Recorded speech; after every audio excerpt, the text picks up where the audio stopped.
नमस्कार। Chhatarpur one news में राजेश अग्रवाल का अभिनंदन। कस्बाई पत्रकारिता ही पत्रकारिता की जड़ है। दिल्ली में बैठकर प्रधानमंत्री के विरोध में तो लिखा जा सकता है, साथ ही प्रदेश में रहकर मुख्यमंत्री को कोसा जा सकता है, परंतु जिलों एवं कस्बों में रहकर थानेदार एवं पटवारी के विरुद्ध समाचार लिखना आसान नहीं होता। उक्त आशय के उद्गार माधवराव सप्रे स्मृति समाचार पत्र संग्रहालय एवं शोध केंद्र भोपाल के संस्थापक पद्मश्री विजय दत्त श्रीधर ने पत्रकारिता के क्षेत्र में अंचल का नाम रोशन करने वाले प्रसिद्ध कलमकार श्री अनुराग पटेरिया की प्रथम पुण्य स्मृति पर शुभ भारत पत्र समूह द्वारा आयोजित श्रद्धांजलि एवं व्याख्यान माला कार्यक्रम में व्यक्त किए। इलेक्ट्रॉनिक एवं सोशल मीडिया के परिवेश में पत्रकारिता की निरंतर गिरती हुई साख पर भी उनके द्वारा चिंता जताई गई। श्री पटेरिया की प्रथम पुण्य स्मृति में आयोजित इस कार्यक्रम में इंडियन एक्सप्रेस एवं हिंदुस्तान टाइम्स के संपादक एनके सिंह बतौर मुख्य अतिथि एवं महाराजा छत्रसाल बुंदेलखंड विश्वविद्यालय छतरपुर के कुलपति प्रोफेसर टी.आर. थापक द्वारा अध्यक्षता की गई। श्रद्धांजलि कार्यक्रम का शुभारंभ श्री पटेरिया के चित्र पर दीप प्रज्वलन एवं पुष्पांजलि अर्पित कर किया गया। इस अवसर पर राज्यसभा टीवी के पूर्व संस्थापक संपादक राजेश बादल, नई दुनिया के पूर्व संपादक विभूति शर्मा, नेशनल बुक ट्रस्ट के उप संपादक पंकज चतुर्वेदी, वरिष्ठ पत्रकार दिनेश निगम त्यागी, नमामि गंगे के राष्ट्रीय संयोजक डॉक्टर भरत पाठक, श्री पटेरिया के पुत्र प्रखर विशिष्ट अतिथियों के रूप में कार्यक्रम में सम्मिलित हुए। श्रद्धांजलि समारोह में शुभ भारत पत्र समूह के संपादक श्याम किशोर अग्रवाल, लखनलाल चौरसिया, सुरेंद्र अग्रवाल, हरि प्रकाश अग्रवाल, सनत जैन, रविंद्र व्यास, रविंद्र अर्जरिया, डॉक्टर सुमति प्रकाश जैन, कल्याण सिंह चौहान, कमलेश पांडे, प्रवीण गुप्त, अंकुर यादव, दिलीप सोनी आदि द्वारा अतिथियों का माल्यार्पण कर स्वागत किया गया।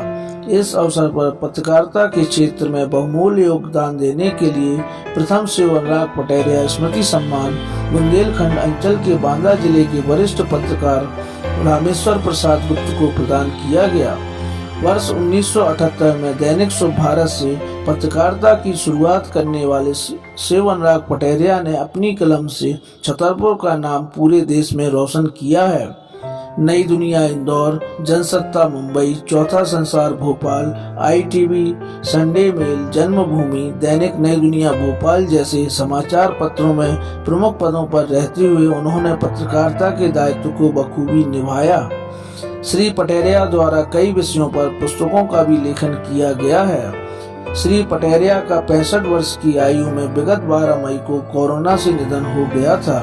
श्रद्धांजलि समारोह में पुलिस अधीक्षक सचिन शर्मा, पूर्व विधायक शंकर प्रताप सिंह, उमेश शुक्ला, पुष्पेंद्र नाथ पाठक, एडवोकेट योगेंद्र प्रताप सिंह, नारायण काले, अजय सिंह राव साहब, राकेश शुक्ल, राधे, अंबिका शर्मा, एडवोकेट श्याम सुंदर श्रीवास्तव, जगदीश तिवारी, उप संचालक जनसंपर्क अजय वर्मा सहित अनेकों लोग प्रमुख तौर पर सम्मिलित हुए। आयोजन में मुख्य अतिथि के रूप में सम्मिलित हुए इंडियन एक्सप्रेस एवं हिंदुस्तान टाइम्स के पूर्व संपादक एनके सिंह द्वारा संबोधन में वर्तमान परिवेश में अखबारों के गला घोटने की जो कोशिश हो रही है उस पर बहस होने की आवश्यकता है विषय पर जोर दिया गया।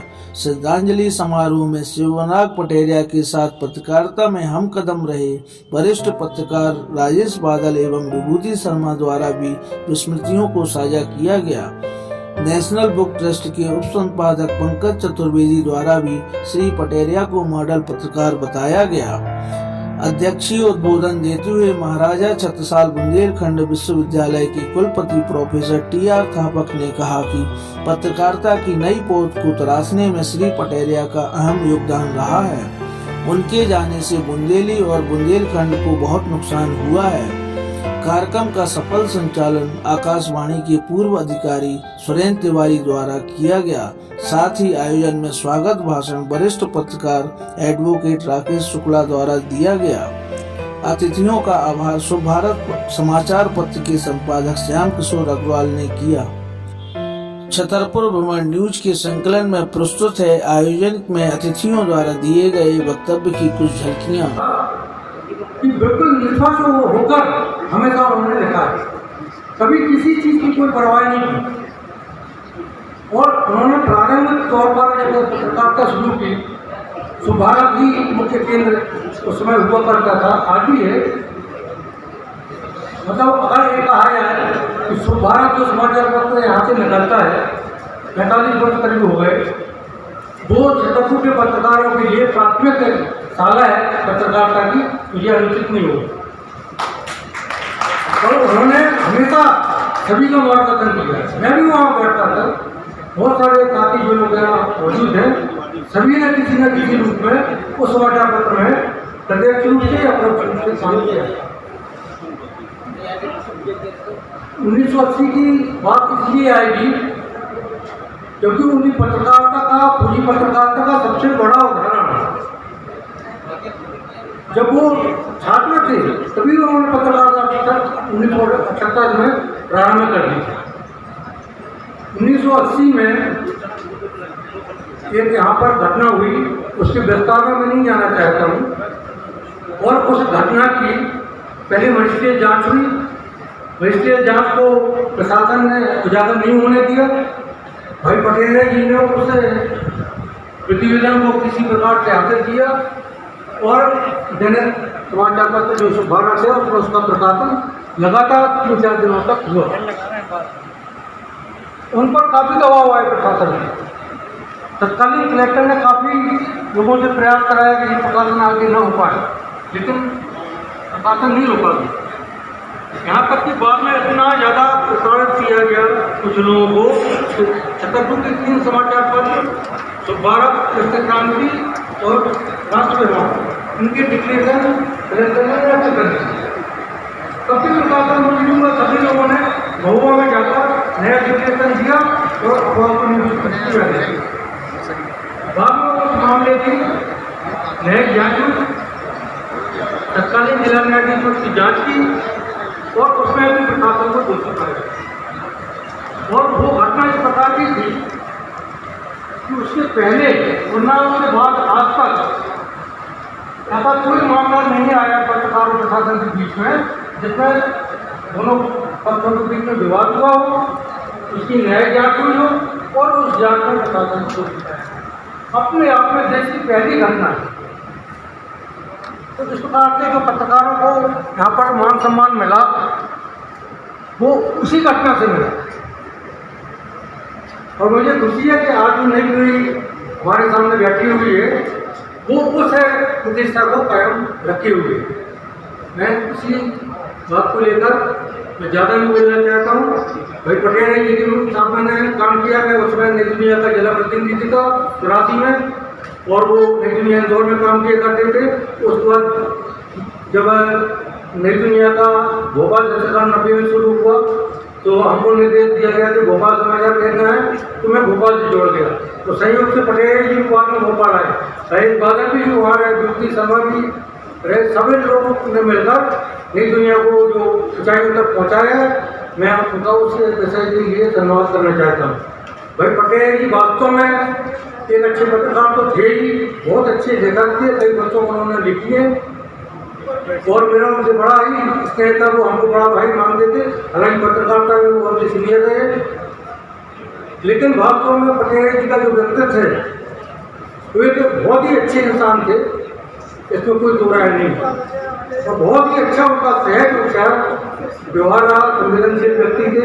मैं उनके चरणों में अपनी श्रद्धांजलि अर्पित करना चाहता हूँ और इसी के साथ अपना स्थान ग्रहण करूँगा। धन्यवाद।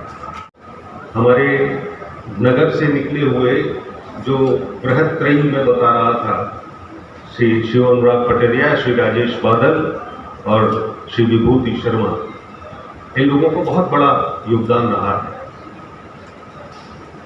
हम बहुत स्नेह के साथ भाई शिव अनुराग पटेरिया को याद करते हैं।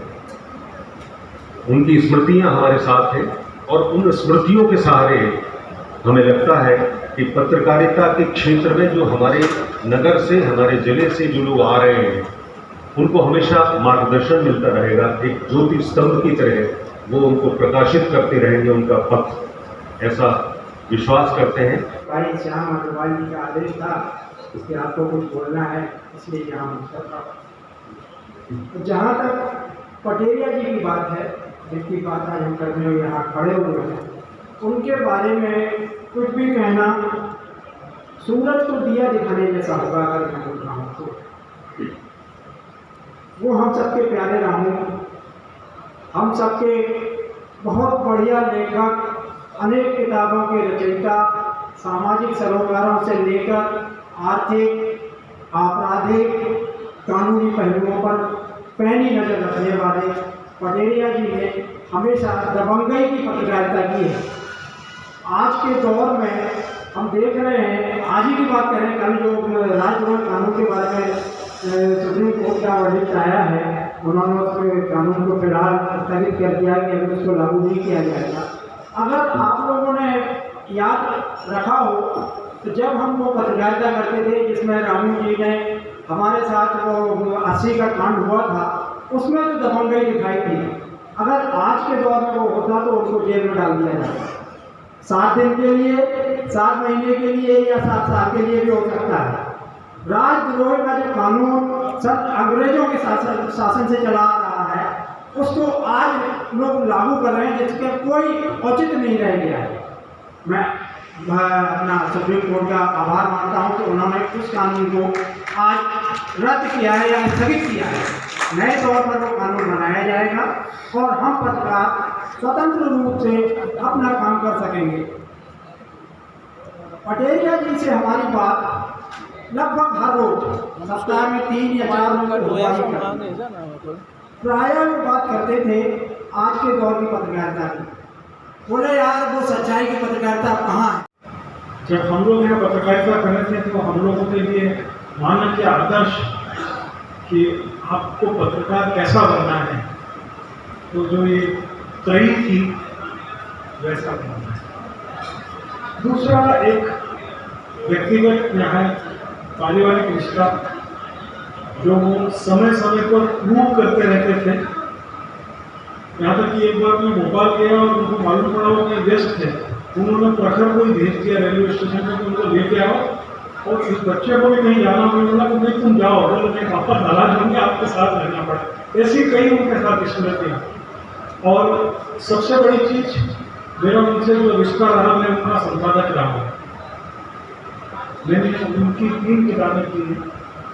पहली किताब जब मध्य प्रदेश पे बनाने की बात आई, क्योंकि शायद आप लोग जानते हैं नेशनल डॉक्टर्स हर स्टेट पे किताब बनाता है, और मध्य प्रदेश में हमारी बहुत पुरानी किताब थी श्याम परमार की, जब मध्य प्रदेश छत्तीसगढ़ एक हुआ करता था। पटेरिया जी को जब मैंने उसका ड्राफ्ट दिया कि इस तरीके की किताब होना चाहिए, तो उनकी जो सबसे खूबसूरती सामने आई, बेसिकली एक तथ्यात्मक किताब तैयार करने के लिए बहुत सारी सूचनाएं और आंकड़े होते हैं। उन आंकड़ों और सूचनाओं को एक बेहतरीन पठन सामग्री कैसे बनाया जाए, आंकड़े या सूचनाएं ऐसी नीरस ना हो कि एक आम पाठक का प्रवाह उससे टूट जाए। उस खूबसूरती से उन्होंने उन दस्तावेजों को शब्दों में बांधा। फिर उनके साथ मैंने दूसरी किताब छत्तीसगढ़ पे की, जब छत्तीसगढ़ राज्य बन गया था। किताब उनकी छपने की नौबत पे थी और चुनाव की घोषणा हो चुकी थी। उन्होंने बोला पंकज जी 15 दिन रुको, क्योंकि इस किताब को हम अद्यतन अपडेट कर देंगे, अदरवाइज ये 5 साल पीछे हो जाएगी। ऐसे 90 डिसीजन किताब में हम काम कर रहे थे।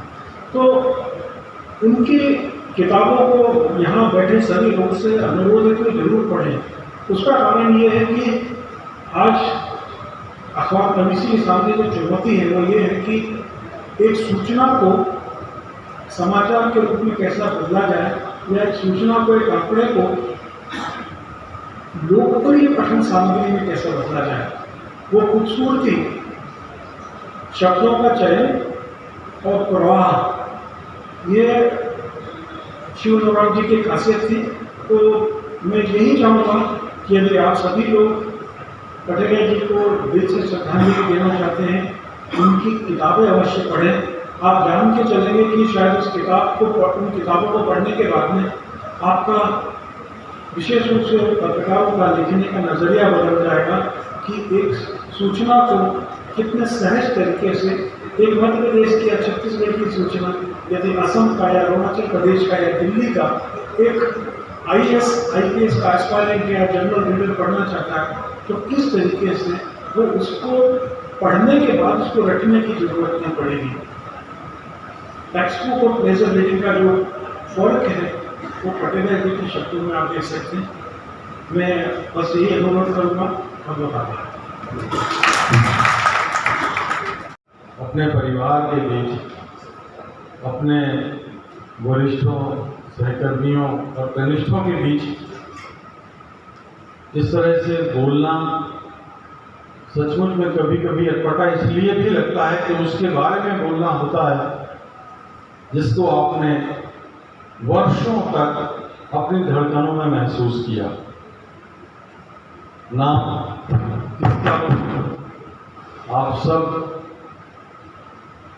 किसी का नाम छोड़ना भी उचित नहीं लगता और सबका नाम लेना संभव भी नहीं, लेकिन कितना ही अच्छा, अभी मैं सोच रहा था कि कितना अच्छा होता, बार बार त्रयी का जिक्र हो रहा है और त्रयी के हमारे तीसरे सदस्य खुद भी होते तो शायद रामू देखते कि हम सब उन्हें कितना प्यार करते हैं।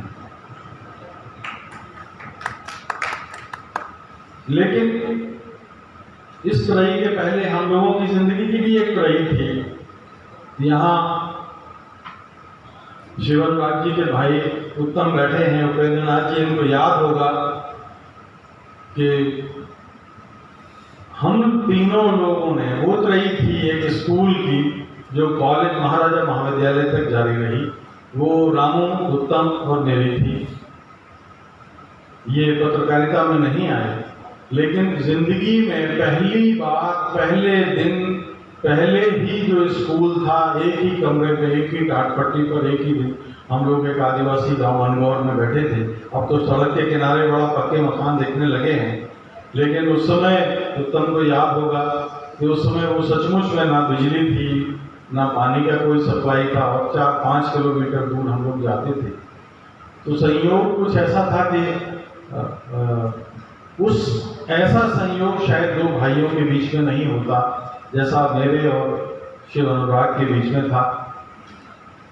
जहाँ जिस गांव में रहे 5वीं से लेकर 8वीं तक और उसके बाद हायर सेकेंडरी स्कूल में दूसरे गांव में, एक ही स्कूल में, एक ही घर में, एक ही घर का दो टुकड़े थे, 10वीं 11वीं में, और उसके बाद कॉलेज में, BSc में, और संयोग देखिए कि फर्स्ट ईयर में हम दोनों फेल भी हुए थे, एक साथ फेल हुए, दोनों फेल हुए। मैं फेल हो गया, उनको जिस दिन परीक्षा के लिए जा रहे थे उनके जूते में बिच्छू बैठा था और बिच्छू ने उनको काट लिया, अगर तुमको याद हो तो, और वो परीक्षा नहीं दे पाई। तो हम लोग फेल भी साथ हुए, पास भी साथ हुए, पत्रकारिता भी साथ की, और देखिए क्या सहयोग था। मैं दैनिक जागरण झांसी में 1977 में काम कर रहा था, 78 में पत्रकारिता की शुरुआत पत्रकार शिव अनुराग ने की, और दैनिक जागरण रीवा से सुरेंद्र भाई ने मुझे हमारे पहले संपादक शिव भारत के श्याम अग्रवाल जी से मिलवाया, फिर शिव अनुराग को मैंने श्याम जी से मिलवाया। सुरेंद्र तिवारी जी को भी याद होगा, हमारे कॉलेज में सीनियर थे, NCC में अंडर ऑफिसर थे और हम लोग NCC में थे, शिव अनुराग भी थे और मैं भी था। और रेडियो में हम लोगों ने बहुत सारे कार्यक्रम साथ बनाए। छतरपुर कांड की यादें तो विभूति भाई ने जिंदा की, तो वो त्रयी जो हमारी टूटी थी, वो त्रयी एक बार फिर बन गई थी विभूति जी के आने के बाद से, और फिर वो 1985 तक चली, इंदौर में, एक ही अखबार में, एक ही घर में। थोड़ा सा निजी संस्मरण है, लेकिन अगर उसको आप अन्यथा न लें तो बताऊं तो विभूति को याद होगा कि हम लोग जिस मकान में रहते थे उसमें कभी ताला नहीं लगता था। हम लोग 4 लोग थे, एक की ड्यूटी सुबह 10 से 5 होती थी, दूसरे की ड्यूटी दोपहर में 3 से रात को 11 बजे तक होती थी, तीसरे की ड्यूटी रात को 8 बजे से रात को 2:30 बजे तक थी, और चौथे सज्जन जो थे आनंद जी, उनकी ड्यूटी रात को 1:30 बजे से लेकर सुबह 10 बजे तक। तो आप 4 लोग थे, कब ताला लगाएं, कब अंदर से बंद करें, किसी की नींद, इसलिए उसमें ताला ही नहीं लगता था कभी। और प्यार से उस पूरे इलाके में उस घर को, चूंकि चारों बैचलर थे इसलिए हम लोग कुंवर कुटीर कहते थे, आपको ठीक याद होगा। तो डाक चिट्ठियां भी हमारी कुंवर कुटीर के नाम से आती थी।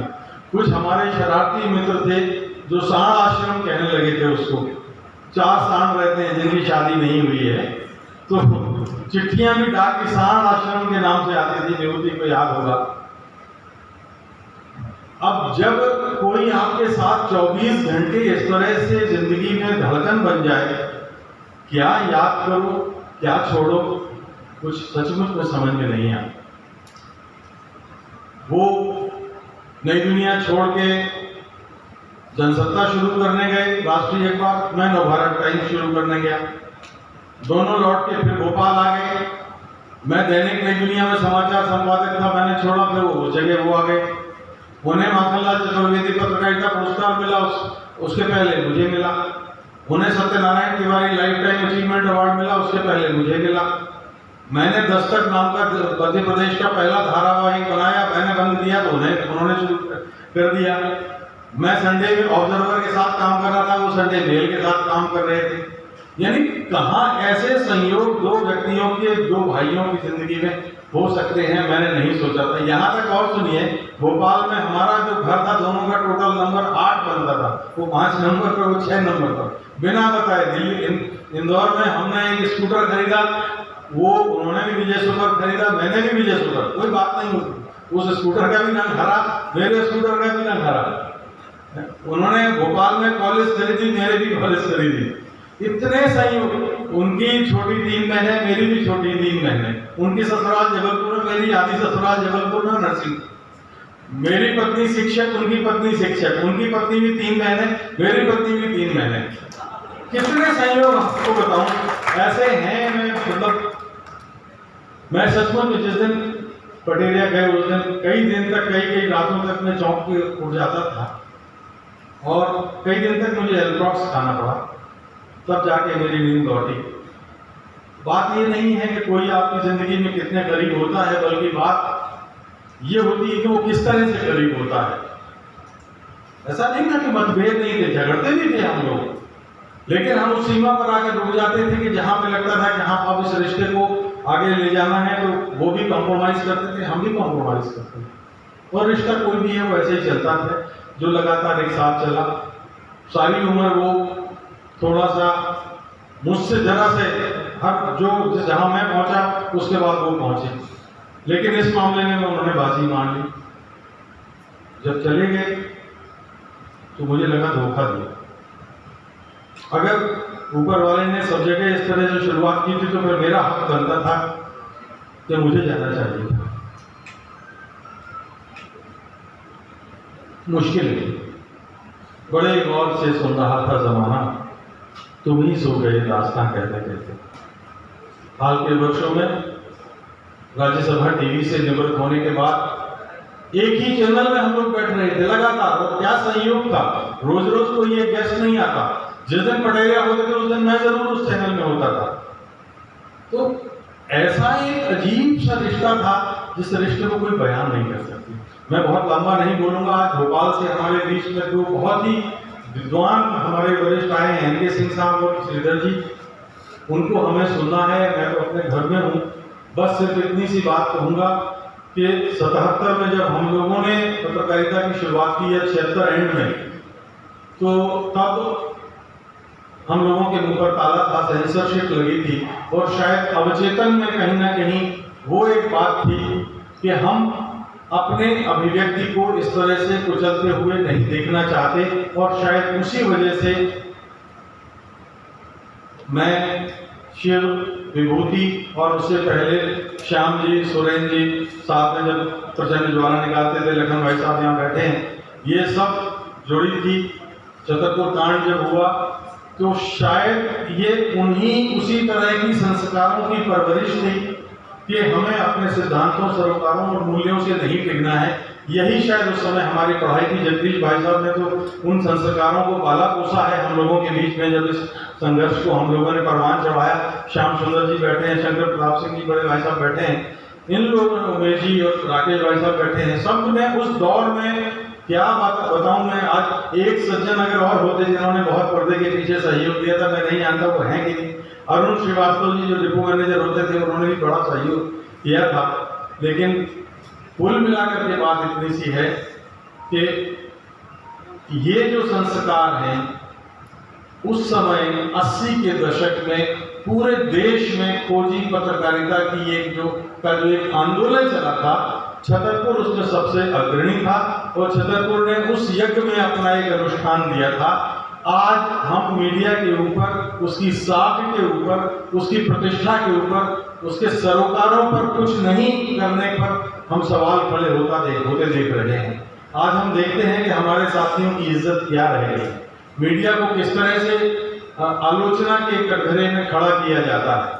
अगर हम अपने सिद्धांतों, सरोकारों और उन मूल्यों के साथ काम कर पाए तो मुझे लगता है कि भाई रामू की आत्मा को सच्ची श्रद्धांजलि होगी। बहुत कुछ कहा जाए, रात भर ये सिलसिला चलेगा तो रात भर उनके बारे में बात कर सकते हैं। लेकिन अगर यहाँ से हमारे पत्रकार साथी कुछ ये लेके जानते हैं कि वो छतरपुर नाम के एक ऐसे पत्रकारिता के तीर्थ में बैठे हैं, जहाँ से एक जिस तरह से हम तीर्थ में गंगा जल लेके आते हैं एक शीशी में, अगर इस तीर्थ से, इस बातचीत से कुछ ऐसा लेके जाएं एक अपने मस्तिष्क के किसी कोठरी में, तो वो बहुत काम आएगा और शायद हम लोग आने वाली पीढ़ियों के लिए, आने वाली नस्लों के लिए बेहतर कर पाएंगे।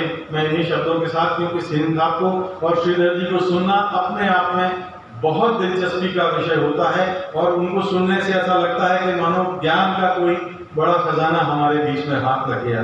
तो देखिए, अगर बचेगा, संभव होगा तो ये फिल्म जरूर देखिए। इससे शिव अनुराग पटेरिया के पहलू जीवन के बारे में बहुत सारी ऐसी बातें देखने और सुनने को मिलेंगी जो शायद आपने कल्पना में भी नहीं सोची होगी। धन्यवाद। सभी वरिष्ठ जनों को सादर प्रणाम करते हैं। मंच के सामने विराजमान सभी वरिष्ठ, कनिष्ठ, हमारे बीच में उपस्थित जो आदरणीय रामू दादा को, शिव अनुराग पटेरिया जी को श्रद्धांजलि देने के लिए यहाँ उपस्थित हैं, उन सभी का हृदयपूर्वक अभिनंदन और सभी का हृदयपूर्वक आभार व्यक्त करते हैं। हमारे लिए तो वो हमारे बड़े भाई, रिश्ते में भी बड़े भाई हमारे थे, हमारे मौसी के लड़के थे। वो उत्तम दादा, राजू दादा, भैया प्रखर यहाँ पर हैं। हम लोग एक परिवार से ही हैं, लेकिन वो कभी परिवार के नाते उन्होंने हमको कभी नहीं देखा था। आयु में उनसे बहुत छोटे थे, लेकिन उनकी नज़र हमारे ऊपर शुरू से रही। हम जब सरस्वती शिशु मंदिर में कक्षा 3 में पढ़ते थे और केशव सायन शाखा में जाते थे, बाजार में लगती थी। अभी भी हमें ध्यान है 77-78 में, और जब दादा को मिलने के लिए हम घर पहुंचे तो हमसे पूछते हैं कि तुम लोग संघ के लोग शाखा में जाते हो, ये बताओ कश्मीर समस्या के बारे में क्या तुम्हें सिखाते हो, क्या बताते हैं, क्या बात करते हो। बहुत छोटे थे, बोला तुम्हारा इंटरव्यू कर रहे हैं। हमारा पहला इंटरव्यू है, कक्षा 3 में पढ़ते, 3 या 4 की बात है। उन्होंने पहला इंटरव्यू हमारा रिकॉर्ड किया, छोटी कैसेट डब्बा रख के, और सवाल करते गए। वो जो हमारे मन में आता गया होगा हम जवाब भी देते गए उनको। और वो उन्होंने तब से लगातार परिवार के मुखिया होने के नाते, परिवार के गार्जियन संरक्षक होने के नाते हमारे ऊपर वो नज़र रखते थे, चाहे हम छात्र राजनीति में रहे हों या पढ़ाई में कोई समय रहा हो या पारिवारिक कोई शादी विवाह कार्यक्रम आयोजन रहा हो, या हम जहाँ सामाजिक क्षेत्र में काम करने गए, साल में 3 या 4 बार वो खुद से फ़ोन करके बात करके जानकारी लेना, जैसा राजेश भाई साहब बता रहे थे, दृष्टि वो रखते थे। आलोचक, समालोचक, बहुत बड़े क्रिटिक भी थे वो, और जल्दी से सबको सहजता से स्वीकार नहीं करते थे। कोई दबाव प्रभाव में भी वो काम नहीं करते थे। कई बार भोपाल में जैसा राजेंद्र भाई साहब बताए, ये सभी अनुभव किए होंगे, जगदीश भाई साहब, ये अपना दिनेश जी, सभी लोग अनुभव किए होंगे जो भोपाल रहे हैं। पुष्पेंद्र जी भी हैं, जगदीश है यहाँ, कि वो कभी भी कोई प्रशासन से जुड़े हुए किसी भी विषय पर कोई अपनी बात को रखते थे तो पूरी निश्चिंतता से, निडर होकर के, निष्पक्षता के साथ वो बात को रखते थे और सबकी जानकारियां भी अपने पास में रखते थे। एक पत्रकार के नाते जब हमने पत्रकारिता में पढ़ाई की, कुछ यहाँ पर स्वदेश में लिखा, 5 जन में भेजने लगे हम लिख के, तो एक बार हमसे यहाँ छतर है, हमसे पूछे कोई क्या कर रहे हो, कैसे कर रहे हो, तो हमने बताया कि ऐसे पढ़ाई भी कर रहे हैं, विद्यार्थी परिषद में भी काम कर रहे हैं। नहीं, किसी एक चीज़ को फोकस करो, उस पर ध्यान लगाओ, उस पर काम करो। फिर भी चलो बताओ कि इसमें कैसे करना है।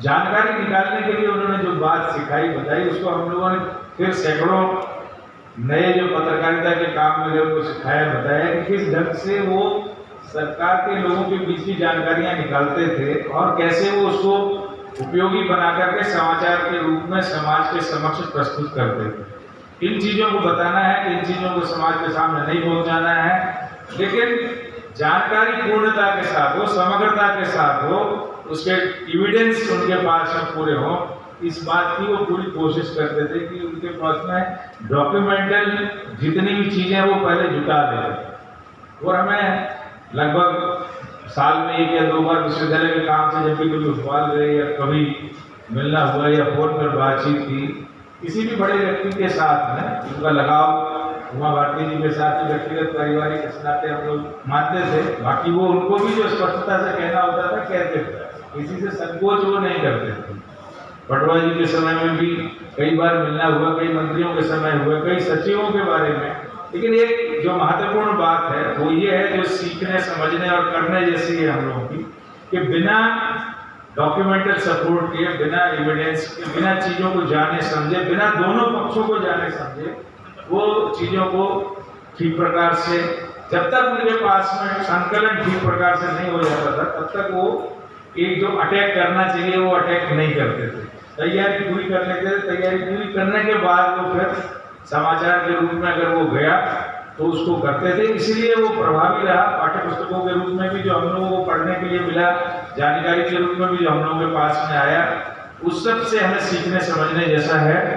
आदरणीय सूरज भाई साहब, श्याम भाई साहब और जैसा राकेश जी भाई साहब ने बताया था कि ये एक संस्था के तौर पर हम लोगों ने भी बचपन से देखा है, जितने भी पत्रकार निकल करके गए, तो भारत का बहुत बड़ा योगदान उसमें है, भाई साहब का बहुत बड़ा योगदान उसमें है। हम लोग बहुत छोटे छोटे प्रेस विज्ञप्ति देने से लेके लगातार शाम को पहुँचते थे और कई वर्षों तक लगातार पहुँचते रहे। लोग बदलते रहे टेबल पे, लेकिन हम लोग जाते रहे, पहुँचते रहे और हमेशा श्याम भाई साहब ने सबकी चिंता की, छतरपुर वालों की, चाहे वो भोपाल में रहने वाले हों, यहाँ रहने वाले हों या दिल्ली जाने वाले हों, तो उनका और उनके पूरे परिवार का, शुभ भारत परिवार का हम हृदयपूर्वक अभिनंदन करते हैं। पटेरिया परिवार की तरफ से भी और रामू दादा के परिवार के एक सदस्य के नाते भी हम आप सभी का भी जो मंच पर विराजमान उपस्थित हैं, सभी को, बड़ों को हम प्रणाम करते हैं और मंच के समक्ष भी जो हमसे बड़े यहाँ बैठे हैं उन सबको भी हम प्रणाम करते हुए अपनी बात को पूर्ण करते हैं। बहुत बहुत धन्यवाद। भाई शिवराज पटेलिया किसी को प्रणाम। आज के इस कार्यक्रम के अध्यक्ष महाराजा छत्रसाल विश्वविद्यालय के माननीय कुलपति डॉक्टर ठाकुर जी, मध्य प्रदेश में नहीं पूरे भारत में पत्रकारिता के एक प्रामाणिक हस्ताक्षर के रूप में सभापति भाई एन.के. सिंह साहब, आज बुंदेलखंड की माटी से जिन वरिष्ठ पत्रकार का अभिनंदन किया गया है, जैसे आदरणीय रामेश्वर प्रसाद गुप्ता जी, राजेश बादल जी, विभूति जी, पंकज जी, निगम जी, भरत जी, राकेश जी, श्याम किशोर जी, आप सभी मित्रों और ख़ास तौर से जगदीश तिवारी जी, जो उस छतरपुर कांड की लड़ाई के सबसे बड़े सिपाहियों में से एक थे। मित्रों, छतरपुर पत्रकार कांड का अर्थ केवल ये नहीं है कि इन लोगों ने क्या किया, उसका असली महत्व विश्वास है कि हिंदुस्तान के इतिहास में पहली बार किसी जिला दंडाधिकारी के खिलाफ न्यायिक जांच बैठी और उस न्यायिक जांच में जिला प्रशासन की पूरी ताकत लगाने के बाद भी हमारे पत्रकार साथियों के ऊपर कलंक की एक छींट भी नहीं उठाई जा सकी। ये है उसकी बात। दूसरी बात यह है, उस समय मध्य प्रदेश के मुख्यमंत्री के आसन पर अर्जुन सिंह जी विराजमान थे। उन्होंने तो यहाँ तक कहा था, जब हम लोगों ने उनसे कहा कि हमें यदि चोरी करके भी कोई रिपोर्ट प्राप्त करना हो तो हम चुराएंगे, लेकिन आपको बताएंगे नहीं हमने कहाँ से चुराई है, किसके माध्यम से चुराई, क्योंकि हमारी ये विरासत रही है, हमारा पुराना इतिहास है। और अर्जुन सिंह का जवाब ये था कि इस अधिकारी को तो सजा मिलना ही चाहिए जो इतना नाकाबिल है कि अपनी रिपोर्ट भी बचा के नहीं रख सकता। उस समय सुंदरलाल पटवा जैसे नेता प्रतिपक्ष थे, जिनके तीखे बाणों से विधानसभा में जब हलचल मची और उनका साथ दिया कपूरचंद बुवारा जी को, उन्हें भी याद किया जाना चाहिए। और तब अर्जुन सिंह जी ने विधानसभा के मंच से घोषणा की और अंतिमतः जो निष्कर्ष निकला वो ये, दो उसमें से प्रमुख रूप से दो पक्ष सामने आए। एक तो गज्जू बाबू का नई दुनिया के संपादक श्री राज माथुर का फोन आया कि तुम्हारे ये जो लड़के लड़ रहे हैं, इनमें आगे का पत्रकार बनने की इनमें तमन्ना है क्या? तो बल्कि आप सीधे संपर्क कर लीजिए, मुझे लगता है पत्रकारिता की तो कर ही रहे पढ़ने के साथ साथ। और उसमें सबसे पहले राजेश बादल, फिर शिवराज पटेल का और फिर मनोज शर्मा, एक के बाद एक, तीनों एक साथ नहीं गए थे, एक के बाद एक गए थे वहाँ। तो ऐसे इनका कुछ सिलेक्शन ये हुआ। दूसरा, राज्य शासन के गृह विभाग ने सर्कुलर जारी किया और उसमें यह निर्देशित किया कि कभी पत्रकारों संबंध में कोई मामला आए तो उसके साथ वार्ताव कैसे किया जाना चाहिए। ऐसा नहीं होगा कि कहीं किसी ने छोटी सी शिकायत दिखा दी या किसी ने प्रभाव डाल दिया और आपने जाकर बंद कर दिया, कार्रवाई कर दी। उसकी एक विधि संबंधित प्रक्रिया भी राज्य शासन ने निर्धारित की थी और बहुत बड़ी सफलता थी, तो सारे देश में नजीर बनी थी। फिर तीसरा इसका पक्ष आता है, जिस पक्ष को मैं हमेशा कहता हूँ, दिल्ली में बैठ के प्रधानमंत्री के खिलाफ लिखना आसान है, मध्य प्रदेश में बैठ के मुख्यमंत्री को कोसना आसान है, लेकिन जिले और कस्बों में बैठ के पटवारियों थानेदारों के खिलाफ लिखना मुश्किल है, क्योंकि यहाँ किसी कार्रवाई हो जाती है। हिंदुस्तान में असली पत्रकारिता यदि कहीं हो रही है तो हमारे गाँव में हो रही है, हमारे कस्बे में हो रही है, क्योंकि यहाँ लोकलाज मौजूद है। जितना बड़ा दायरा होता जाता है उतना लोकलाज का बंधन खत्म होता जाता है और लोक व्यवहार से लोकलाज जब खत्म हो जाती है तो उसका कोई अर्थ नहीं रह जाता है। मैं आज फिर इस मंच से उस छतरपुर संघर्ष और उसकी सारी पृष्ठभूमि के साथ, उसके संचालकों के साथ ये बात कहना चाहता हूँ, आज भी हिंदुस्तान में बहुत सारे बड़े बड़े पुरस्कार मिले, बड़े बड़े संपादकों को पत्रकार पुरस्कार मिले। यदि आप उनकी जड़ खोजेंगे तो आपको किसी गाँव कस्बे के पत्रकार मिलेगी। बहुत सारे ऐसे छोटे छोटे खबरें हैं तो शुभ भारत के अखबार जैसे अखबारों में छपी और लोग उनको ढूंढ से नहीं लिया, और वही खबर वही अखबार जब कहीं दिल्ली पहुंच गए, कहीं मुंबई पहुंच गए और वहाँ के पत्रकार ने उन्हें लाल बढ़िया से लच्छेदार भाषा में लिख के प्रस्तुत कर दिया, तो वहाँ का लिखने वाला पुरस्कृत हो गया। यहाँ के अखबार किसी नाम ही नहीं लिया, यहाँ के पत्रकार को किसी नाम ही नहीं लिया। ये बहुत होता रहा है हिंदुस्तान में। अभी आप लोग यहाँ के लोगों बहुत चर्चा कर रहे थे, लेकिन आप जानते हैं कि हमको भूगोल सिखाता है कि 9 ग्रह होते हैं, लेकिन एक 10वां ग्रह बहुत खतरनाक होता है जिसे सामान कहा जाता है। उससे ज़्यादा खतरनाक 9 ग्रह भी नहीं। एक यहाँ का एक 10वां ग्रह है जिसको मैं आज याद करना चाहता हूँ, वो है हरीश पाठक, वो इस छतरपुर का बात है। उन्होंने बहुत शानदार किताब लिखी है, राष्ट्रीय अखबारों आंचलिक पत्रकारिता, राष्ट्रीय अखबारों की आंचलिक पत्रकारिता, हाँ राष्ट्रीय पत्रकारिता। उसमें उन्होंने 15-20 उदाहरण तलाशे सारे। आज यदि लालू यादव जेल में बैठे हैं तो वो भी पटना के अखबार वालों का नहीं बैठे हैं, उसकी खबरें भी चारा घोटाले की थी, वो गाँव और कस्बे से हुई। जिस छतरपुर कांड में की थी। जिस मामले में 10 साल चौटाला जेल में रह के आया था हरियाणा का मुख्यमंत्री, वो भी एक कस्बे से निकली थी। हमारी कस्बाई पत्रकारिता ने बहुत गजब का काम किया है और हिंदुस्तान में परिवर्तन के बहुत सारे जिनमें नोटिस लिया गया, जिनमें कार्रवाई करने के लिए मजबूर हुए लोग, वो हमारे ग्रामीण अंचलों से निकली है। मित्रों, अधिक न बोलते हुए केवल 2-3 बातें पत्रकारिता के बारे में कहना चाहता हूँ। हमारे जो पत्रकार साथी बैठे हों उनको शायद सूत्र के रूप में काम आ जाएंगी। हम लोग जब कहीं भाषण देने जाते हैं पत्रकारिता कक्षाओं में, पत्रकारिता के सम्मेलनों में, तो लोग बड़े जोश से अखबार इलाहाबादी का एक शेर सुनाते हैं। वो शेर है, खींचो न कमानों को न तलवार निकालो, जब तो मुकाबले तो अखबार निकालो। ये शेर उन्होंने तब लिखा था जब हमारे यहाँ के पत्रकार आज़ादी की लड़ाई बहुत बढ़ चढ़ के हिस्सा ले रहे थे और एक सर पे कफन बांध के पत्रकारिता कर रहे थे। तो एक राष्ट्रीय संघर्ष का आज़ादी की लड़ाई थी, उससे प्रेरित होकर के संदेश शेर लिखा था। उन्हीं अखबार इलाहाबादी ने कई साल के अनुभव के बाद एक और शेर लिखा जो आज के लोगों को सोचने के लिए मजबूर करता है, और वो शेर ये था, बूट डासन में बनाया मैंने एक मजबूर का। जैसे आजकल इंग्लैंड के अपने रिवाज का जूते बहुत चलते हैं, उस समय डासन कंपनी जूते चला करते थे। तो अखबार इलाहाबादी बाकी पत्रकारिता का हालत देख के लिखते हैं, बूट डासन में बनाया मैंने एक मजबूर लिखा, मेरा मजबूर चल न पाया उसका जूता चल गया। सोचना चाहिए, क्योंकि आज हिंदुस्तान में पत्रकारिता जहाँ खड़ी हो गई है, खास तौर से प्रिंट मीडिया में तो अभी भी थोड़ी बहुत आबरू इज्जत बाकी है। हमारे टेलीविजन मीडिया ने तो बहुत सत्यानाश कर दिया है, और सोशल मीडिया का कोई ईमानदार है ही नहीं। उसमें तो चुटकुले चलते हैं, जिसके मन में जो आना वो कर रहा है, गांधी घरों तक हो रही थी। लेकिन सोचने की बात है कि जो प्रतिष्ठा हमने कमाई थी, उसमें कमाई में 200 साल लगे थे, मिटाने में 10 साल नहीं लगे। क्योंकि हम लोग कई तारीफ करते हैं कि लोकतंत्र के 4 स्तंभ होते हैं, लेकिन संविधान में 3 स्तंभ लिखे हैं, एक विधायिका, एक कार्यपालिका, एक न्यायपालिका, चौथा स्तंभ तो है नहीं खबर पालिका। ये खबर पालिका को चौथा स्तंभ क्यों कहा जाता है? क्योंकि ये लोक मान्यता है।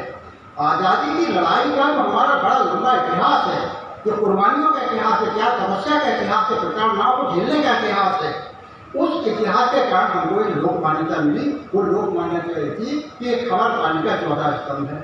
लोक मान्यता के साथ एक बड़ी झंझट है, बाकी 3 स्तंभ तो संविधान में लिख गए, मिल गए, आपको प्राप्त हो गए, और उनको जब तक वो संविधान बदला नहीं जाए, संविधान की काट नहीं देगा स्तंभ, तो आप कुछ नहीं कर सकते। लेकिन लोक मान्यता ऐसे खतरनाक मुकाम पर खड़ा स्तंभ है जहाँ लोग कहते हैं, तुझको अगर निगाह से गिरने का शौक है, इतनी सी बात है, जरा मजबूर होके देख।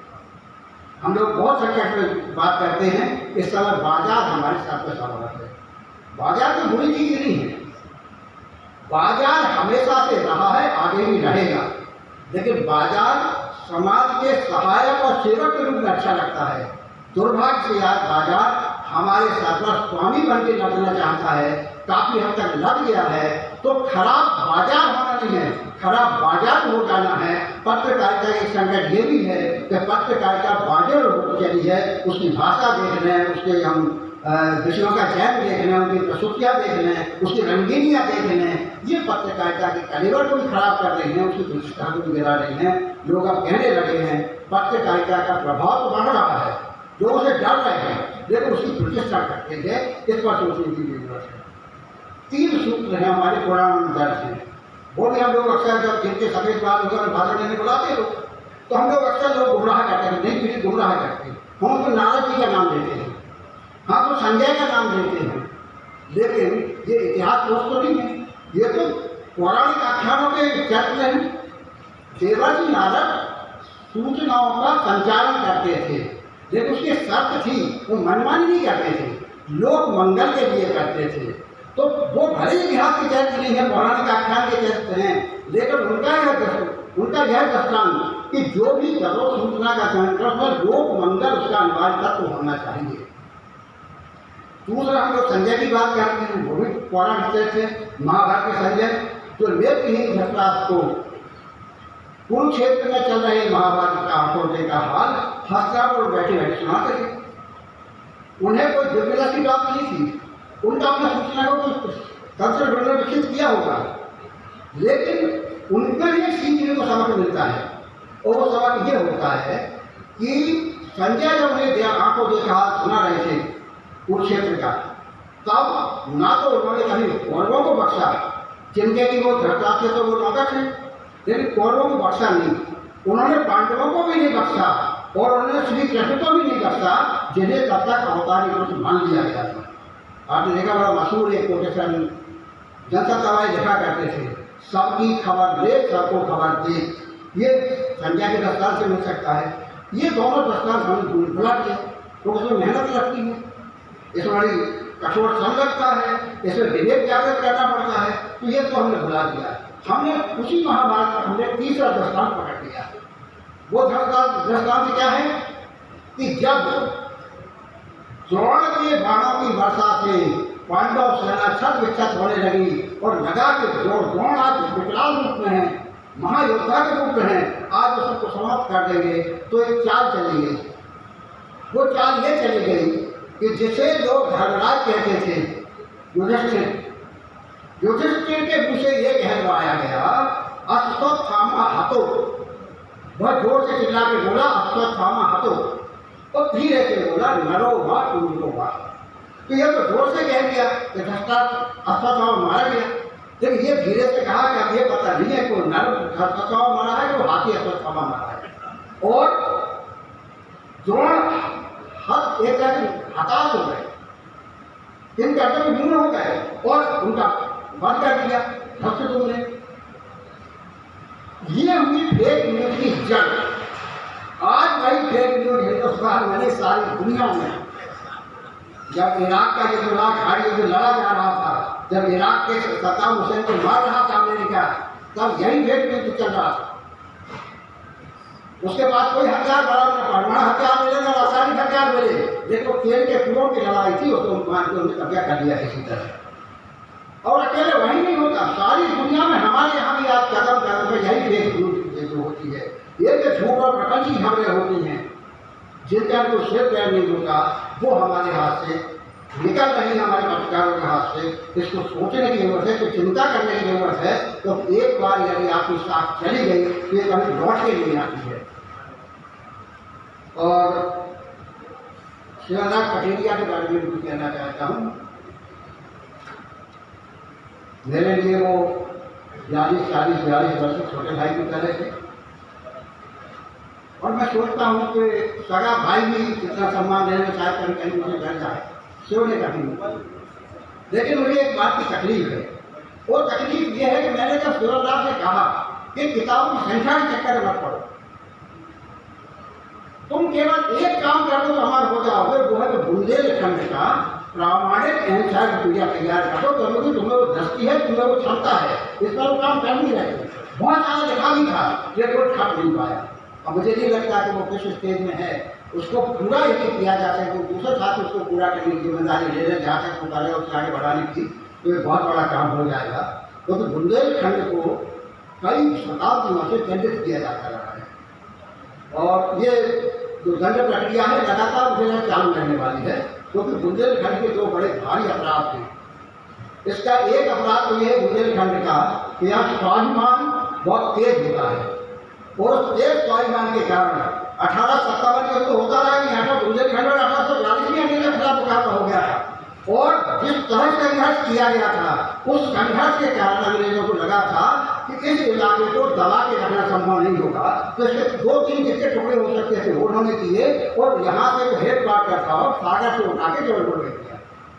तब से जब आप बुंदेलखंड आते उत्तर प्रदेश में, आधा मध्य प्रदेश में एक हिस्सा। और इसका दूसरा अपराध ये है कि खनिज संपदा से माला माल है, तो खनिज संपदा जहाँ ज़्यादा होगी वहाँ वेस्टेड इंटरेस्ट, जो निहित स्वार्थ, जिसका एक बहुत बड़ा दुष्चक्र होता है, उसमें कारोबारी भी होते हैं, उसमें अफसर साहब भी होते हैं, और उसमें नेता भी होते हैं। इनका भी गठजोड़ बनता है, ये सोचता है कि ये राजधानियों के पकड़ से दूर रहे, तो अंधेरे में दिया जाए, हम जो चाहे कर सकते हैं। बुंदेलखंड का एक अपराध नहीं है। आप लोगों को ये सोचना चाहिए कि बुंदेलखंड को कैसे उसके वास्तविक जिसका वो हकदार है, राजेश्वर बुंदेलखंड को स्वयं में अपने आप में स्वतंत्र राज्य होना चाहिए था, उसके लिए कहीं बात करना शुरू करिए। लेकिन मुझे लगता है शायद एक चक्कर उसमें यही पड़ता होगा कि टकराव अहंकार के इतने ज़्यादा हो जाते हैं, एक साथ बैठ कोई बात हो नहीं पाती है, उससे बढ़ने की कोशिश करना चाहिए तो कुछ बात करें। एक और पटेलिया ने नाम कमाया, संबंध कमाए। अब पता है कि अखबार में पटेली आदि जो लोकमत समाचार उसकी कापियाँ भोपाल नहीं आती थी, वो केवल महाराष्ट्र से लगी हुई पट्टी वाले स्थानों में ही जाता था। लेकिन उस लोकमत समाचार को भोपाल के हर महत्वपूर्ण आदमी जानता था, जिसमें कोल्ड समाज होती थी, वो अखबार के नाते नहीं जानता था। उस अखबार का जो चेहरा था शिवराम पेटेलिया, वो सवेरे से मोबाइल पर शुरू हो जाते थे और सवेरे से यहाँ से निकल पड़ते संपर्क करते। वो पत्रकार को एक बहुत बड़ी देन है कि यदि आप लोग संबंधों को निर्वाह करना सीख लें, संबंध बनाना सीख लें, तो आपके समाचार के सूत्र बने रहेंगे, आप अपने अखबार की, अपने समाचार पत्र संस्थान की पहचान बने रहेंगे। वो एक पत्रकार बहुत बड़ा गुण शिवराम पटेलिया में था। उन्होंने धन नहीं कमाया, नाम कमाया, यश कमाया, रिश्ते कमाए, और कभी कभी परेशान होकर अपने घरेलू परेशानी बताते थे। मुझे लगता है इन दो पंक्तियों के साथ मैं अपनी बात समाप्त करता हूँ। उसके पैरों में बहुत छाले हैं, कम वक्त उसूलों पर चला होगा। बहुत बहुत धन्यवाद। 1988 में छतरपुर आया था। अखबार की कतरन जो है मैंने आज भी संभाल के रखी है अपने क्लिपिंग्स में। फ्रंट पेज पे हमने काफ़ी लंबी खबर छापी थी। इंडियन एक्सप्रेस के सारे कई संस्करण निकलते थे, उसके 18-20 संस्करण थे तब भी, तो सारे संस्करणों में उसको बहुत प्रमुखता से छापा। खबर के साथ एक हमने शुभ भारत की और दैनिक राष्ट्रगंध की और भी अखबार की 24 फरवरी के अंक की फ्रंट पेज की तस्वीर छापी थी। इन दिनों में तीनों अखबारों ने अपना पहला पेज जो है वो खाली छोड़ दिया था और खाली छोड़ कर विरोध दिवस मनाया था। मुझे याद है राष्ट्रगंध का अनाउंसमेंट ये आंचलिक पत्रकार संघ की तरफ से छपा था, और इस संस्था को जैसा हम सबको मालूम है श्रीधर जी ने बहुत जतन के साथ खड़ा किया है, और उसने आंचलिक पत्रकारों की स्थिति सुधारने में, उनके संघर्ष में बहुत बड़ा योगदान दिया है मध्य प्रदेश में। बात की घटनाएं आपने सुनी है, जुटकी से भी सुनी, और काफ़ी इतिहास बन चुकी हैं, श्रीधर जी ने बताया हमें। तो उसमें सब लोगों ने मिलकर, नागरिकों ने, स्वस्थ पत्रकारिता में यकीन रखने वाले नागरिकों ने और पत्रकारों ने मिलकर एक ऐतिहासिक विजय हासिल की। पटेलिया जी से मैंने इसका जिक्र इसलिए किया कि पटेलिया जी से मेरी पहली मुलाकात उसी दौरान हुई थी और यहीं हुई थी, इसी शहर में, जब ये लोग सारी इस लड़ाई को लड़ रहे थे। मैं पत्रकारिता के बारे में जो बोलना चाह रहा था वो ये था कि पत्रकारिता का मूल चरित्र मुझे लगता है, और वो छतरपुर कांड से जुड़ा हुआ है, कि पत्रकारिता का मूल चरित्र सत्ता विरोधी होता है। अक्सर आपको दिखेंगे पत्रकार जो है सत्ता से कहीं भी, छोटी जगह पे रहने वाले भी, बड़ी जगह पे भी कर सकता, तो सत्ता से 2-4 बात करते हुए दिखाई दे जाएंगे। पूरी दुनिया में यही होता है। किसी भी अन्याय के खिलाफ खड़े होने वाली कौमों में सबसे पहले ये कौम जो है, ये हमारी जमात है, तो ट्राइब कहते हैं कई लोग, वो सामने आती है सबसे पहले। दूसरी तरफ आप सत्ता को देखें, अगर पत्रकारिता का मूल चरित्र सत्ता विरोधी है, तो सत्ता का मूल चरित्र क्या है? उसका मूल स्वभाव निष्पक्ष पत्रकारिता के खिलाफ होता है। हमेशा सत्ता का किसी भी देश में देख लें, किसी भी काल में देख लें, आप सत्ता में जब बैठे ज़्यादा लोग जो हैं चाकू काटना भी पसंद करते हैं, सबको हमको मालूम है। मैं इसमें किसी खास पार्टी की बात नहीं कर रहा, मैंने 5 से ज़्यादा स्टेशन में गुजार दिए हैं, और यही है कि किसी पार्टी को अपनी आलोचना जो है, कुछ लोगों को, कुछ पार्टियों को अपनी आलोचना जो है कम टॉलरेट करते हैं कुछ लोग, और कुछ लोग ज़्यादा टॉलरेट करते हैं। पर मेरा अनुभव और आप सबका भी अनुभव शायद यही रहा होगा कि अपनी आलोचना बर्दाश्त करने वाले और नेता अक्सर ऐसे लोग बहुत कम ही नजर आते हैं। सरकारें जो हैं वो हमेशा मीडिया को एक लाइन में, तो उनके पक्ष में खड़ी दिखाई पड़े, ऐसी कोशिशें करती है सारी सरकार। मुझे लगता है कि पिछले 6-7 सालों में बादल जी ने भी उसका जिक्र किया था, ये कोशिशें और तेज हुई। जैसे एक बार बार हो रहा है, एक नेगेटिव आ रहा है कि सरकार ने अपनी विज्ञापन नीति को संपादकीय पॉलिसी से लिंक कर दिया है। अगर आप सरकार से असहमत हो तो आपके विज्ञापन बंद हो सकते हैं। अब इस पर तर्क तो ये भी दिया जा सकता है कि ये सरकार के विज्ञापन सरकार चाहे जिसे दे, उनका आपकी सरकार का पैसा है, उसका बजट है। लेकिन मुझे लगता है कि ये वाकई सरकार का पैसा है या नहीं है, इस पर बहस होनी चाहिए। मुझे लगता है विज्ञापन पे जो धन खर्च होता है वो सार्वजनिक धन है, वो जनता का पैसा है। हम सब एक एक नागरिक को खून कर पसीने की कमाई देते हैं, टैक्स देते हैं, उससे वो पैसा आता है। तो इस पैसे का इस्तेमाल केवल इसलिए नहीं किया जा सकता है किसी अखबार के खिलाफ, किसी चैनल के खिलाफ, किसी मीडिया के खिलाफ, कि वो असहमति की आवाज़ बनकर के उभरा है। मीडिया के तबके का ये कहना है कि सरकार जो है निष्पक्ष पत्रकारिता का गलत हो और सरकार के खिलाफ जो चैनल हैं या अखबार हैं या वेबसाइट्स हैं जो अप्रिय तथ्यों को उजागर करते हैं, उनके विज्ञापन बंद हो जाते हैं, आज़ादी के तरह से लोग करते हैं। लेकिन इस मामले को थोड़ा गहराई से देखने की जरूरत है। थोड़ा कंट्रेनिंग में बात करना चाहूँगा कि क्या ये सच है, क्या इस पर थोड़ा सोचने के लिए एक तथ्य तो ये है कि इसी मंच से आप सबके सामने मैं ये बात जो कई लोगों को कड़वी लग रही होंगी वो मैं सुना पा रहा हूँ और मैं ये कहने के लिए आज़ाद हूँ। हम कम से कम ये सब छाप सकते हैं, अखबारों में छाप सकते हैं, लिख सकते हैं, नहीं हो तो सोशल मीडिया पे लिख सकते हैं, वेबसाइट्स पे जा सकते हैं, यूट्यूब चैनल पे अपना छोटा सा चैनल बना करके उसके रूप में सार्वजनिक रूप से बोल सकते हैं। इसकी आज़ादी तो हमें कम से कम अभी है। लेकिन मुझे याद आता है, 1 महीने बाद आने वाला है उसका भी समय, आपातकाल की याद आती है। आप लोगों में से कुछ लोगों ने दौर देखा होगा, और कुछ लोग खास करके जो लोग 75 के बाद जिन्होंने जर्नलिज्म चालू की है उनको वो दौर याद नहीं था। मैंने उस दौर को ढूंढा है और मैंने उस दौर को बहुत अच्छी तरह से देखा है। उस दौर को थोड़ा याद करने की कोशिश करें, आपातकाल के दौर की शुरुआत में मतलब अभी इस हॉल में बैठे कुछ युवा लोगों को वास्तव में पत्रकारों को यकीन नहीं होगा। आपातकाल में एक चीज आई थी, प्री सेंसरशिप। मैं खुद अगर कोई लेख लिखता था, अनुभव रहा है मेरा, या खबर लिखता था तो उसको मुझे भोपाल में पीआईबी का ऑफिस हुआ करता था।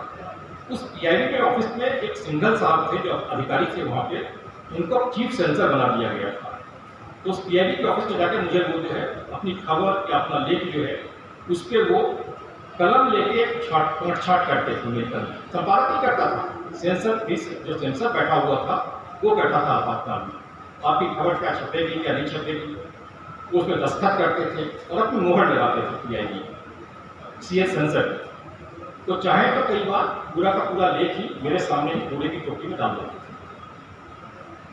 उनकी मोहर के बिना कुछ भी नहीं सोच सकता था।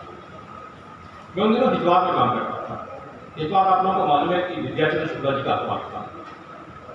केंद्र सरकार में उन दिनों आपातकाल में बड़े पावरफुल मंत्री थे। सूचना प्रसारण मंत्रालय उनके पास था। लेकिन हमको भी अपना पेज पास करने के पहले सेंसर से छापने के पहले सेंसर से पास करवाना पड़ता था। कई दफा मैं नाइट ड्यूटी पे होता था उन दिनों आपातकाल में। रात को सिंघल साहब आते थे और हमें उनको पेज प्रूफ दिखाना पड़ता था। कई बार पेज पे लगी हुई खबर को काटते थे और उस पर अपनी बेशकीमती मोहर लगाते थे और उसके बाद उनका फैसला जो उस समय अंतिम होता था। बाद में वो दौर आया कि सेंसरशिप खत्म हो गई,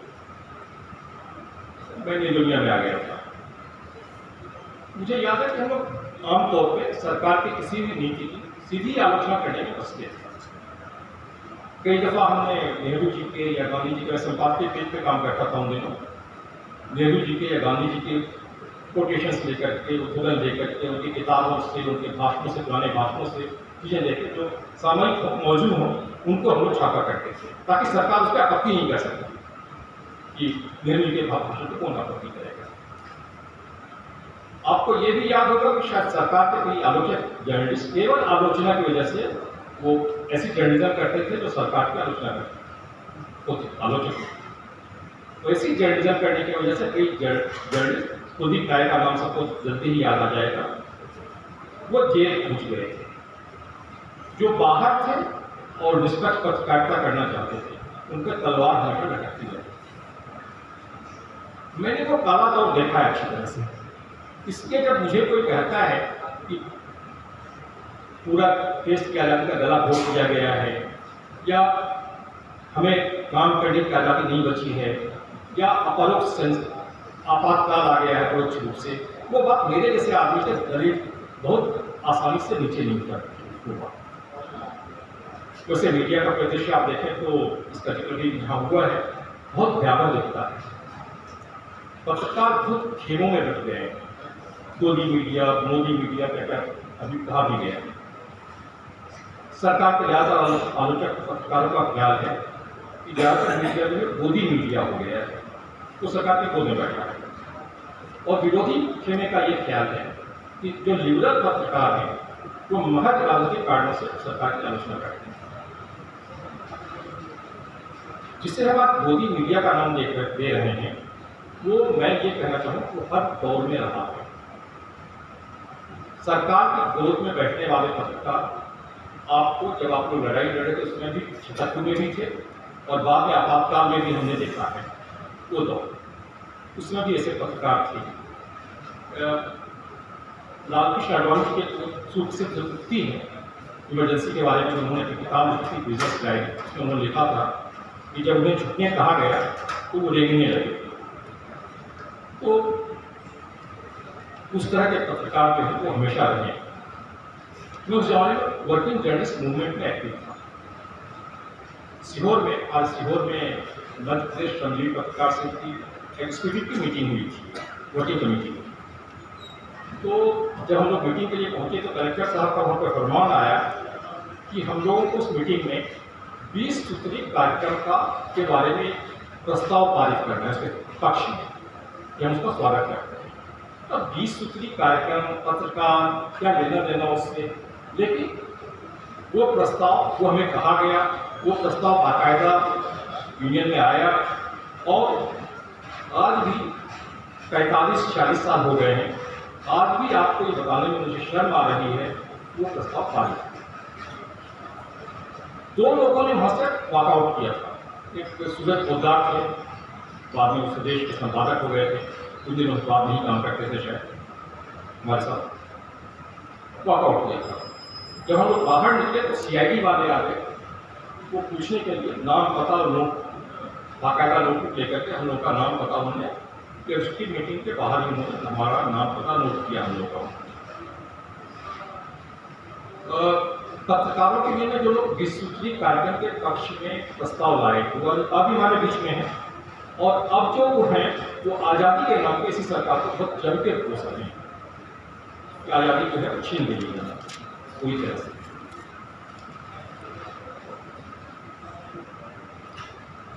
आज तो कम से कम इस दौर में इतना है कि मैं ये सब बातें बोलूँगा जो किसी को अप्रिय भी लगेंगी, तो कम से कम मुझे इतना भरोसा है, मैं जब बाहर निकलूँगा इस हॉल से तो कोई CID वाला कहीं लेकर के नहीं आएगा, पूछिए कि आप कहाँ रहते हैं, क्या नाम है वगैरह।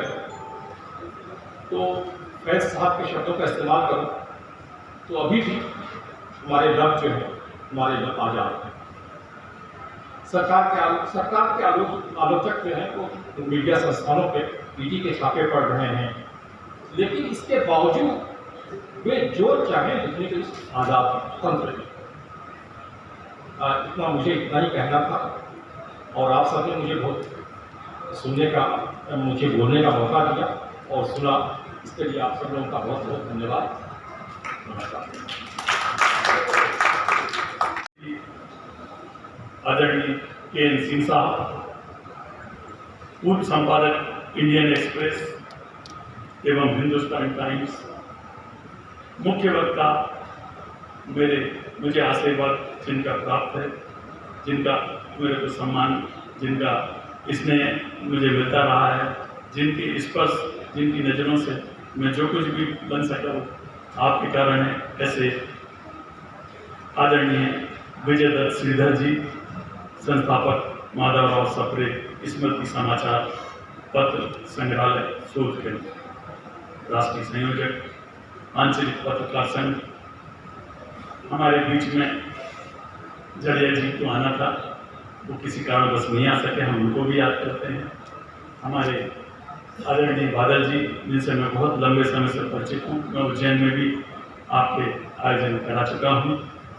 हमारे वरिष्ठ बुंदेली कवि, हम सबके प्रिय आदरणीय राजेश बादल जी, पूर्व संस्थापक संपादक राज्यसभा टीवी के श्री विभूति शर्मा जी, जिनको मैंने अभी सुना, जिनसे मैं जुड़ा हूँ। आदरणीय गुप्ता जी, जिनका कि आज हमने सम्मान किया है और हम खुद उनका सम्मान करके सम्मानित महसूस कर रहे हैं। पंकज चतुर्वेदी जी, हमारे प्रिय और आदरणीय भरत पाठक जी, प्रखर जी, और इस कार्यक्रम के संचालक आदरणीय तिवारी जी,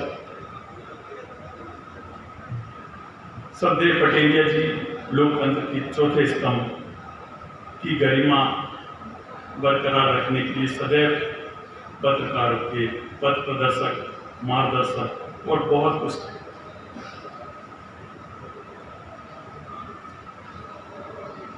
पटेलिया जी इस तरह चले जाएंगे, इसके लिए हम सब तैयार नहीं थे, फिर भी वो अनंत यात्रा पर चल दिए, जहाँ से कोई लौट कर नहीं आता है।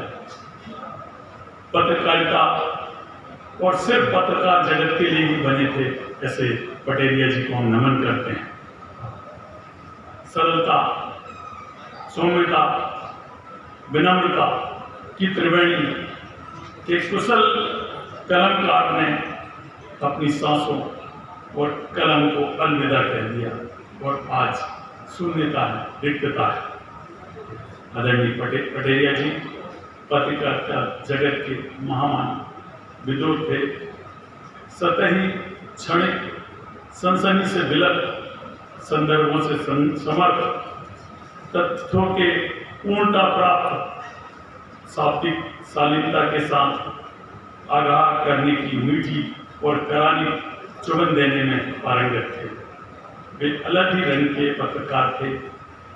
आत्मीयता, मैत्री उनकी विपुल लोक पूंजी थी। अपनी सजगता, ईमानदारी, कर्तव्यनिष्ठा एवं अनुशासन का पाठ हम सबको सिखाया। देश के लिए अपने आप को समर्पित करने का जज्बा हम सब में होना चाहिए, ऐसा उन्होंने सदा कहा है। पत्रकारिता में अच्छे कर्मों के लिए उन्हें कई पुरस्कार से सम्मानित किया गया। पत्रकारिता के क्षेत्र में लगभग 3 दशक तक आप कार्यरत रहे। इस दौरान नई दुनिया, जनसत्ता, चौथा संसार, ITV, जन्मभूमि और दैनिक नई दिल्ली जैसे महत्वपूर्ण पत्रकारों में बड़े पदों पर आसीन रहे। आपकी अनेकों पुस्तकें हैं जिसके बारे में अभी चर्चाएं की थी, लेकिन मैं कहना चाहता हूं कि माननीय आदरणीय पटेलिया जी भूगोल से लेकर प्रदेश की राजनीतिक अर्थव्यवस्था की सहित विभिन्न विषयों के गहरे जानकार थे। पत्रकारिता की नई पौध को तराशने में उनका योगदान था। प्रदेश के बजट से लेकर अर्थव्यवस्था के वे गहरे विश्लेषक थे।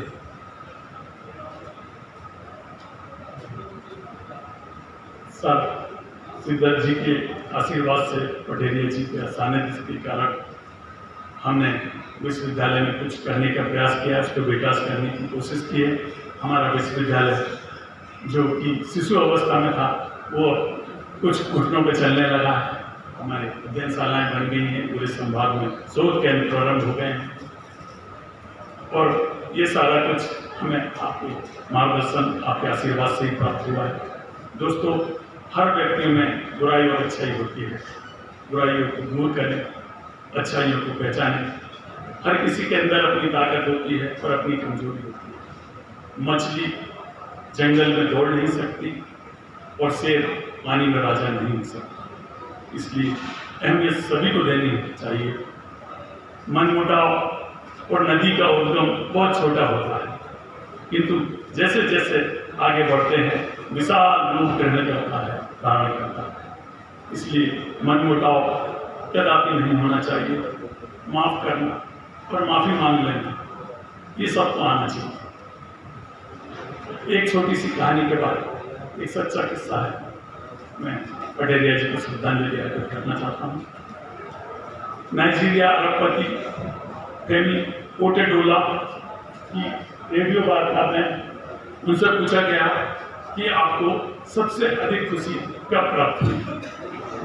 तो फेमी ने कहा कि मुझे 4 चरणों में सबसे अधिक प्रसन्नता प्राप्त हुई। पहला था जब मैंने धन और साधन संचय किए, मुझे खुशी प्राप्त हुई। दूसरा था कीमती सामान और वस्तुओं का संग्रहण किया, खुशी प्राप्त हुई, असर आइसबाई। तीसरी खुशी उन्होंने कहा कि मैंने बड़े बड़े प्रोजेक्ट किए। अफ्रीका में डीजल की आपूर्ति 95% मेरे पास थी।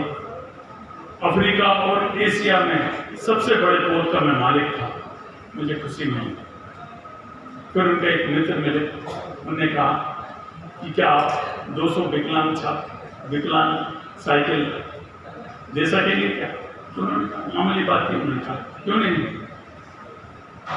उन्होंने विकलांग साइकिलें उपलब्ध कराई। तो मित्र ने कहा कि आप स्वयं अपने हाथों से हमारे छोटे छोटे विकलांग बच्चों को दें। तो फेमी उस कार्यक्रम में गए, उन्होंने वो विकलांगों को बच्चों को साइकिलें दी। बच्चे लोग खूब खुशी से झूम गए, यहाँ माँ साइकिल चलाते रहे।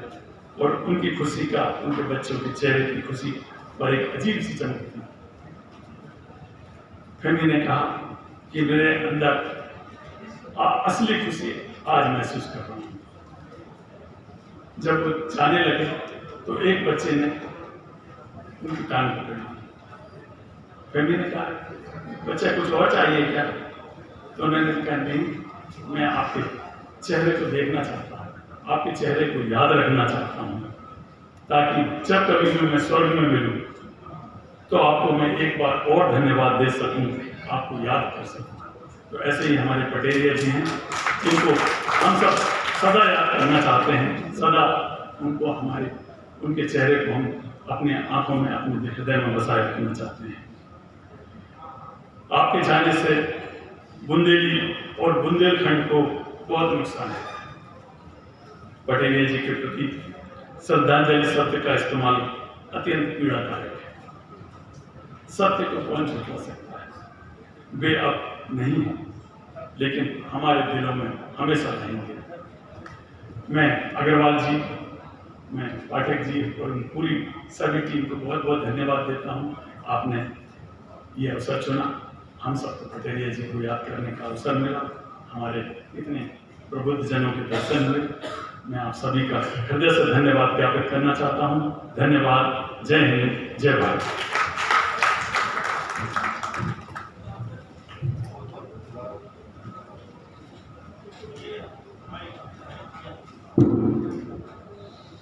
बहुत बहुत धन्यवाद कुलपति महोदय। अब आयोजन के अगले चरण के लिए मैं भाई श्याम किशोर अग्रवाल जी से निवेदन करूंगा कि वो हमारे जब भी हमें यहाँ के पत्रकारों को कभी कोई समस्या आई उसमें हमेशा खड़े रहे हैं। हम श्रीधर जी का आभार व्यक्त करना बहुत छोटी बात होगी, क्योंकि हम तो उन्हें अपना परिवार ही मानते हैं। श्रीधर जी हमेशा हम चाहते हैं कि श्रीधर जी हम लोगों के ऊपर ऐसा ही आशीर्वाद बनाए रहें और हमें मार्गदर्शन देते रहें। राजेश भाई, विभूति भाई से क्या कहें, वो तो हम अपने ही हैं। अब उन्हें ना हम आभार व्यक्त कर सकते हैं, ना उनको धन्यवाद दे सकते हैं। कुलपति जरूर एक फोन पर की सूचना पर यहाँ पर पधारे, इसलिए हम विशेष तौर से हम उनके आभारी हैं कि उन्होंने इसको स्वीकार किया और आज यहाँ पधारे। भारत। हमें बड़ा कष्ट हो रहा है कि आज पुष्पांजलि कार्यक्रम में हम आप लोगों को आमंत्रित कर रहे हैं। हमें सबसे बड़ा कष्ट इस बात का नहीं है कि ये आयोजन हो रहा है, कष्ट इस बात का है कि आयोजन पुष्पांजलि कार्यक्रम के लिए हो रहा है और हम अपने छोटे भाई कहें, मित्र कहें, शुभचिंतक कहें, जो भी कहें वो कम है, शिवराम पटेरिया के लिए ये कर रहे हैं, ये हमें बिल्कुल अच्छा नहीं लग रहा है। लेकिन याद करना था, कोई ना कोई बहाना चाहिए था, तो अब इसके अलावा हमारे पास और कोई चारा नहीं था कि हम पुष्पांजलि कार्यक्रम रखें।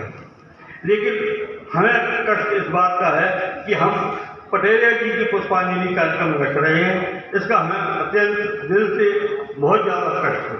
हम नहीं चाहते थे कि ये कार्यक्रम करें, लेकिन बार बार याद आता था कि हम पटेरिया जी को कैसे याद रखें, कैसे अपने साथ जोड़े रहें, अपने जीवन में सतत उनके संपर्क में रहें, चाहे वो आज हमारे बीच में भले ना हो, लेकिन हमारे दिल में तो हैं और रहेंगे।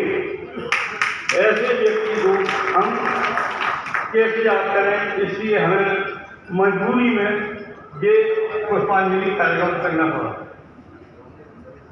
खैर, विधि का विधान कोई टाल नहीं सकता है, ईश्वर को जो मर्जी की वो हुआ, लेकिन कष्ट अत्यंत है और उसको प्रकट करना भी असंभव है। और हम नहीं चाहते कि भविष्य में हमें अपने रहते हुए किसी की पुष्पांजलि कार्यक्रम